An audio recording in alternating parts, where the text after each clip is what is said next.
territory on West, there's just one way to handle the killers and the spoilers, and that's with a U.S. Marshal and the smell of Gunsmoke.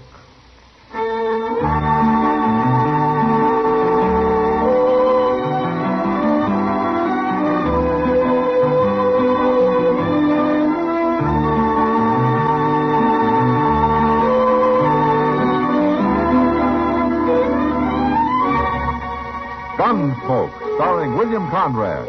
The transcribed story of the violence that moved west with young America. And the story of a man who moved with it. I'm that man. Matt Dillon, United States Marshal. The first man they look for and the last they want to meet. It's a chancy job, and it makes a man watchful. And a little lonely.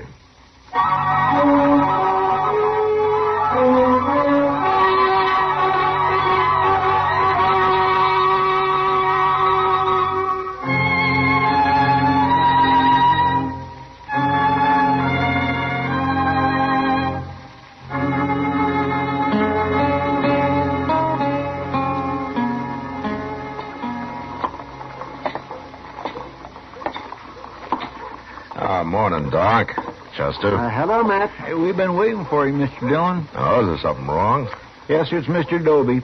He's at the desk in the hotel there. He's real upset about something. He wants to see you. All right. You both wait here for me. I'll be right out. Yes, sir. All right.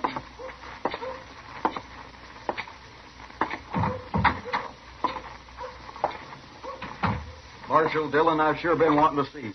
Oh, what's the trouble, Mr. Doby? You got a riot in here or something? There'll be a riot if you don't get them people out of here, Marshal. What people? The Daggets, that's who. Well, who are the Daggett? Big Dan Daggett, he calls himself. And he is big, too, Marshal. I never heard of him. He's only been in Dodge since yesterday. He's one of them mountain men from on west. He's a hunter or something, one of them real hairy fellas. Shouldn't be allowed around other white men. Oh, why not? What's he doing? He's sitting in my hotel. I let him in before he told me. Before he told you what? It's better you see for yourself, Marshal. Room's right at the top of the stairs there. Well, okay, Doby, let's go.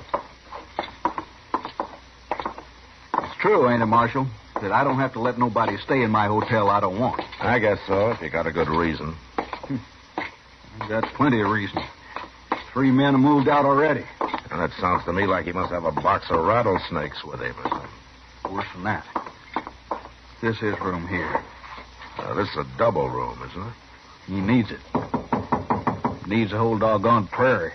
And that's where he's going. Now, you tell him, Marshal.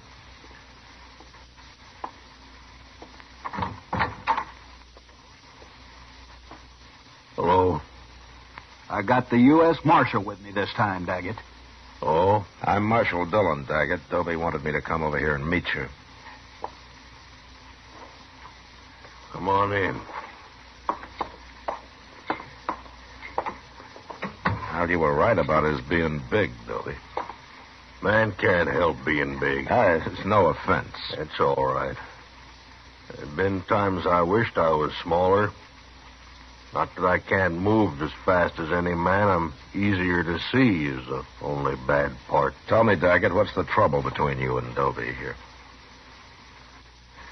It ain't my trouble, Marshal. All right, Doby, I guess you better explain. There's nothing wrong here that I can see. It ain't him. It's his wife. What? You don't like my wife because she's an Indian, Marshal. That's a lie. What do I care if she's an Indian? I don't understand. Where is she, Daggett? In another room? We'll bring her in here. Doby, you know what I could do to you with the fingers of this one hand? Just the fingers? Don't forget I got the Marshal with me. I use the other hand on him. He starts ordering me around, too. Now, wait a minute. This kind of talk isn't doing any good. You're probably pretty good with that gun, Marshal. But I've killed mountain lion with this knife. I ain't afraid of anything alive and not many ghosts. Ghosts? You even talk like a savage. All right, that's enough, Toby. Daggett, I didn't come here for a fight. I came to see what all the trouble's about. Now, if it's something that has to do with your wife, tell me. It has to do with Doby, not with my wife. That's a lie. Dan? There she is. Look, Marshal. If it is me they are talking about, Dan, why didn't you call me? It's nothing to do with you. He was trying to order me around. At least he was. Doby there. I only told you to get her in here so the marshal could see her. Well, now he's seen her. Now, what's all the fuss about? You're playing dumb, ain't you, Daggett? Wait a minute. I don't think he is. Tell me something. Where did you and Miss Daggett meet? Near Denver? Near Denver? I'm a mountain man, Marshal. Never been on the prairie before. But what were you doing near Denver, Miss Daggett? I was sent there 4 years ago to complete my education. My father was a chief, Marshal. A chief? What chief? His name was Yellow Horse. Yellow Horse? That's worse. That's the worst yet. I don't understand either of you men. What are you talking about? Well, Doby could tell that your wife was a Kiowa by the way she dressed. Well, she got to come from some tribe, don't she? Yeah, but being the daughter of Yellow Horse makes it even worse. Why? 2 years ago, the Kiowas killed some 18 settlers on raids through the country near here. Yellow Horse led them until he was killed. You never told me that. Is that true? I only heard my father was dead. They told me nothing else. Well, what difference does it make anyway? You wasn't on them raids. The feeling's still high against Kiowas around here, Daggett, but you're right. She had nothing to do with them. A Kiowa's a Kiowa, and we won't stand for him and die. Oh, don't be a fool, Doby.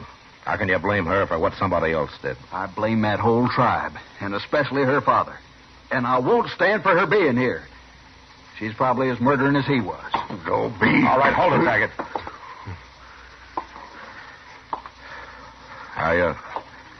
I'd like to apologize to Miss Daggett for bothering her. Apologize? Let's get out of here, Doby. Now. No. You come here to throw him out, and you're going to do it. Doby, I guess I'm a little like Dan Daggett here. I don't like taking orders very well either. All right, Marshal. If the law won't help me... The law won't help you. Now, don't you try anything else. Now, come on, we're getting out of here.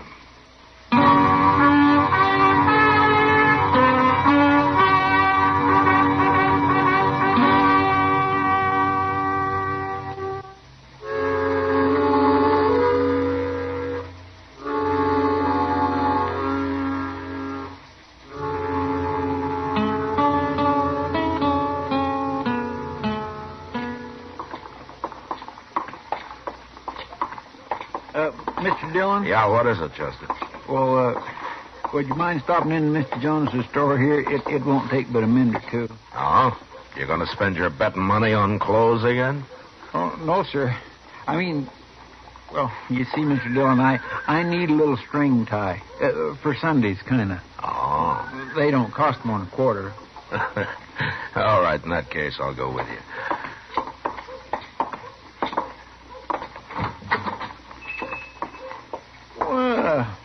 There's Miss Kitty. Hi, Miss Kitty. Hello, Chester. The ties is hanging back over there, Mr. Dillon. I won't be long. All right, Chester. Well, you're as bad as Chester, Kitty. Always buying clothes. As Chester? Matt, if Chester's always buying clothes, how come ever since I've known him he's worn that same pair of striped pants? Well, he's careful with them, I guess. He never gets them torn. You'd have to go to bed if he ever did. Where's Mr. Jonas? Out back. He's showing Dan Daggett and his wife something. Oh, are they here? Sure. He introduced me to him. Big Dan Daggett. Like you said last night, Matt, he earned the name. He's a buffalo, that man. Yeah, he sure is. His wife's name's Rose. Said you couldn't pronounce it in Indian, so he made it English. She's a beautiful little thing. Yeah, she's prettier than most women around here. Thanks. Oh, no, kidding. No, you're right. She really is. I guess Dan Daggett can't be all brute, or a girl like that would never have married him. Yeah, it's too bad Doby over at the Dodge House can't see it your way, Kitty. No, Doby's just not thinking very straight. Where's Jonas? Oh, he's out back, Roden. Oh, hello, Marshal. I didn't recognize you. Oh, here he comes. How do you like it, Rose? Who's that, Matt? His name's Roden. He works over at one of the stables. Oh, That explains why he's too poor ever to come into the Long Branch. Jonas! Hey, Jonas! I'll be right with you, Rawdon. Well, I'm in a hurry. Won't be but a minute. Well, I ain't waiting while you sell beads to her. Hey, wait a minute. What's she doing in here anyway? You stay here, Kitty. Yeah. She's got as much right to be here as you have, Rawdon. Kiowa woman, you gone crazy? Well, no. Then throw her out of here, or I will. The woman is my wife, mister. Your wife? Your wife? You'll have to throw me out, too. What? Now, look here, I didn't mean nothing. If you don't mean nothing, then don't talk. Sure. What do I care? It's your business. I don't care. And even if you do care, you shouldn't say nothing about it out loud. Well, I ain't saying nothing. I gotta go now. I gotta go.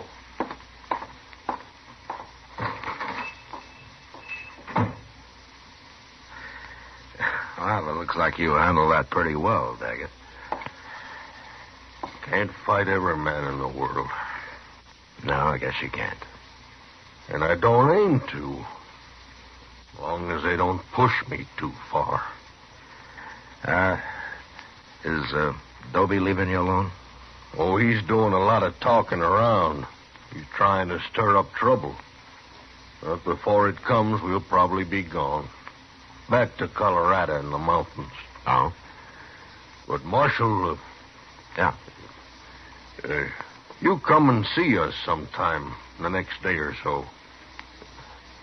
Rose would kind of like that. Well, thank you, Daggett. It'll be a pleasure.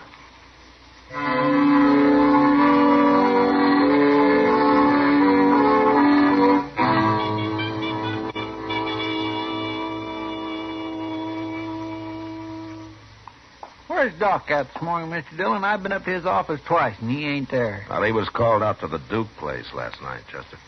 Oh, somebody sick? Well, Doc doesn't get many social calls, you know. I was calling on him social. Huh? Oh, well, he'll appreciate that, I'm sure. Well, I think I'll go up to the Dodge House and make a call on Jim Doby. More trouble, Mr. Dillon? Well, there will be if somebody doesn't stop him. He's been talking to everybody who'll listen about Rose Daggett being Yellow Horse's daughter. How they ought to run her out of town. It's like he's looking for help, ain't it? Yeah. He ought to know better than that, a man like Doby. Well, that's what I'm going to try to explain to him, Chester. Marshal? Hello, Daggett. Marshal, I'm kind of worried. Why, what's the matter? It's Rose. I can't find her nowhere. You can't find her? No. Well, maybe you and Chester will help look for her. I've been everywhere. Of course we'll help you. Now, where did you see her last? Oh, right in our room. Let me tell you, I woke up real early. Couldn't get back to sleep. I didn't want to bother Rose, so I got dressed. I went out in the street and I walked around. I wasn't gone more than 1 hour, Marshal. Shouldn't never have left her. Well, did you ask him at the hotel? Did anybody see her leave? There wasn't nobody at the hotel. Not when I went out, not when I come back. Nobody could have seen her. Well, where could she have gone to that hour in the morning? She wouldn't have gone nowheres, Chester, not Rose. What I can't understand. Well, all right, let's start looking for her. Oh. Come on.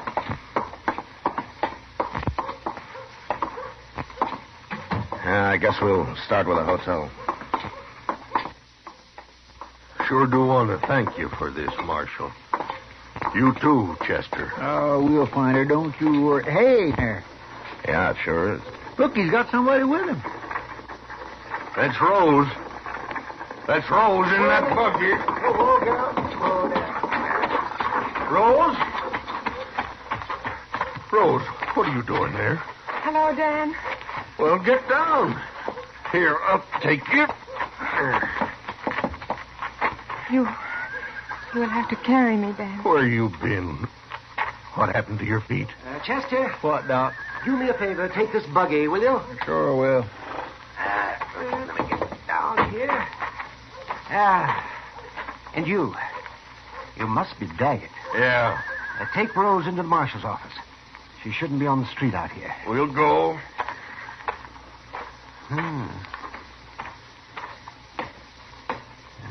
She told me about her husband, Matt, but she didn't tell me that he was that big. Come on, let's follow him. Yeah. Tell me, Doc, what was Rose doing with you? I found her out in the prairie, about 10 miles east of here. Well, what was she doing out there? I'll let her tell you that. Just you stay and sit right there, Rose. I'm all right there. Oh, Doctor, this is my husband, Dan. Well, I kind of gathered that, Rose. Glad to know you, Dan. Good thing you come along, Doc. You feel up to telling the whole story, Rose? Mm-hmm. I expect the marshal here will be interested, too. Yes, all right. Good. And then I want you to come up to my office with me. Yes, Doctor. Has she been hurt, Doc? Go ahead, Rose. Tell me. Well, early this morning, I woke up when somebody tied a bandana over my face. Never should have left you alone. Oh, that is foolish talk, Dan. It was not your fault. Go on, Rose. Well, it was two men. They never said a word the whole time. They never talked once. But they carried me out the back way. And then they tied me onto a horse and led it way out into the prairie. They finally stopped and took me off and untied me. And then they took my shoes away. And they rode off. I finally got the blindfold off, and I walked and walked till I saw the doctor's buggy coming. I could not have walked much farther. Rose? Now, wait a minute, Dan. Rose, you never saw these men. No. And you never heard their voices. No, but I heard them walk.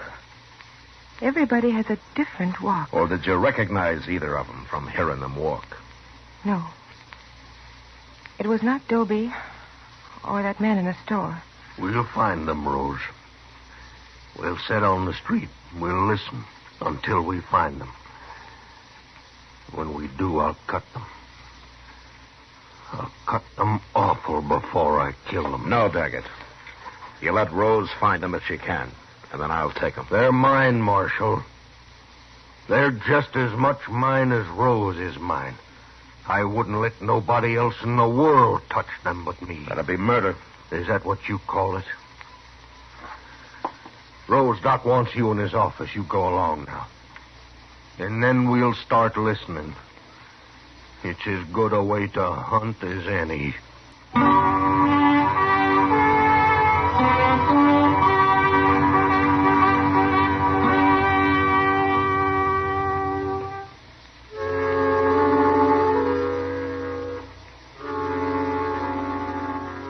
For the next few days, the Daggetts took up their post on the boardwalk halfway down Front Street.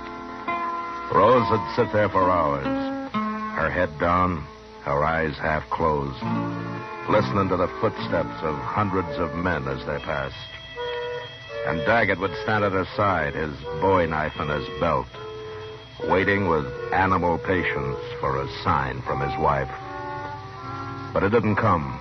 And I began to hope that for his sake the kidnappers had left the country and nothing had happened. And then the morning of the third day, Chester and I were loafing around on the porch of the general store. Well, where's the Daggetts this morning, Mr. Dillon? They ain't over there where they usually are. Well, I guess they haven't started yet, Chester. I swear every man in Dodge must have walked past there by now. All but two, maybe.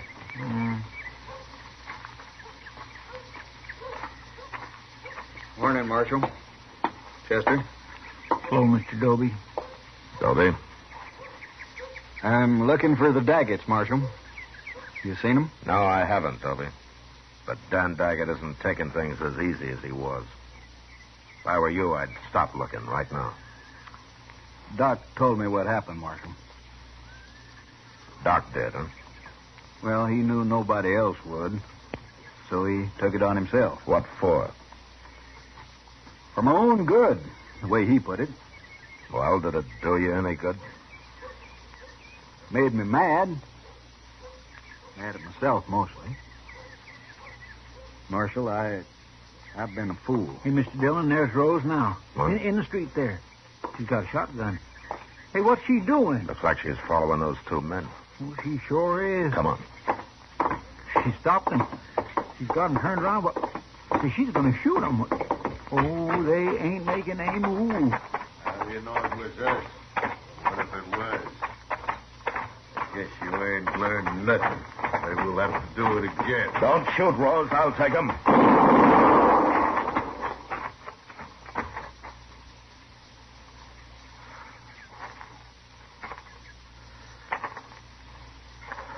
All right. Give me the shotgun, Rose. It is empty, Marshal. Why did you do it? I'd have arrested him. Dan would have found a way to kill them, even if you had. They're dead, Mr. Dillon. Both of them. Who are they, Chester? I never saw them before in my life. Couple of strangers, I guess. Rose! I'll go get somebody to give me a hand. Rose! Was that them? Why didn't you tell me? What'd you run away for? Why'd you kill them?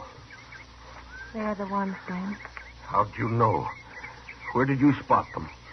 They walked past our table while we were eating breakfast. You said you was going up to our room. I did go. Long enough to get the shotgun. Why didn't you tell me? Why'd you have to kill him? I could not see you hang for what happened to me, Dan. I'd have gladly hung for it. Anything's better than your going to jail. I will not mind, Dan. It'll kill you. I won't let it happen. It ain't right. Don't try to take her, Marshal. Don't you try. I know how you feel, Daggett. But I've got to arrest her. Rose has got to stand trial. What'll they do to her? Well, I don't think there's a judge in Kansas who'd convict Rose for what she did under the circumstances. Marshal Dillon, Yes, what, Doby? I got to say something, Marshal. All right, say it. Them two men she killed. I just looked at them, and I don't know who they are. But I've seen them. So? I seen them the other day when I was talking the way I was. They heard me. They was listening. Go ahead. Well, I just had to tell you that. I don't feel very proud. You're the one that ought to go to jail, Doby. That's what I'm trying to tell you, Marshal. It's mostly my fault. What happened to her and this killing and all. Well, you've learned something now, anyway. Only there's nothing I can do about it. Too late. I feel like hiding. Mr. Doby, Yes, ma'am. would you walk back to the hotel with me and my husband? Thank you. I'd be proud to.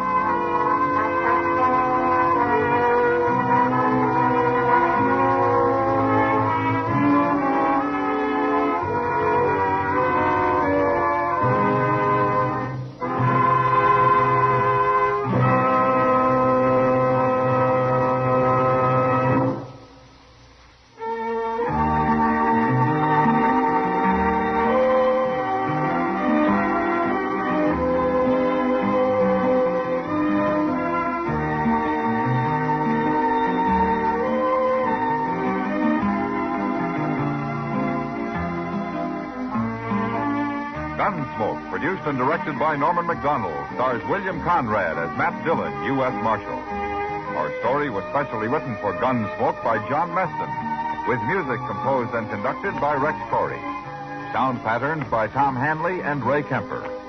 Featured in the cast were Lawrence Dobkin, Harry Bartell, Lillian Bias, Clayton Post, and Joe Duval. Parley Bear is Chester, Howard McNear is Doc, and Georgia Ellis is Kitty.